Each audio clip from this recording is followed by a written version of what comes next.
Large groups of stray cattle have been reported along the Mojim coastal area at the National Highway 66 near the Poroskade, the 2M Industrial Estate Junction and the Soprem Junction in Pennem Taluka. Locals have raised concern over safety and traffic disruption, urging authorities to take prompt action against the menace. आम्ही पळयता आता सगळीकडे पेडणे म्हालातलो जर आम्ही विचार केलो जाल्यार जी गोरवां आसा पाळीव जनावरां असतात ती पाळीव जनावरां हमरस्त्यांचे राष्ट्रीय महामार्गाचेर असतातच आणि ती ठाण मांडून बसल्या कारणान अनेक जायते अपघात घडतात।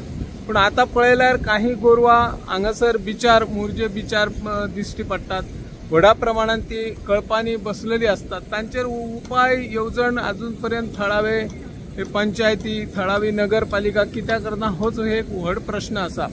हायकोर्टाच्या आदेशानुसार प्रत्येक पंचायतीन कोण वाडो उबारचो आणि ही जी गोरवां आसा रस्त्याचेर भोंवता आणि अपघातांक कारणीभूत ठरता तांचेर कारवाई करची असे आदेश दिल्लो आसा आणि खास तांकां निधी दिल्लो असता। पण पंचायत कित्याक फुडाकार घेना हे दिसून येता। ही जी जेन्ना जनावरां अशी रस्त्यांचेर असता किंवा बिचाचेर भोंवतात आणि एखाद्या वेळी जर पर्यटक फिरांक आयले आणि तांच्या फाटल्यान जर त्यांच्यानी धाव मारली आणि एखादो जर इन्सिडंट घडलो तर ताका जबाबदार कोण आसतलो। ताचे खातीर जी बेवारशी गोरवां आमी ताका बेवारशी म्हणपाक शकना, तांकां मालक आसतले।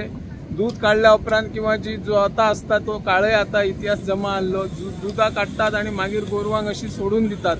सरकारान हाचेर ॲक्शन घेवची अशी ह्या माध्यमात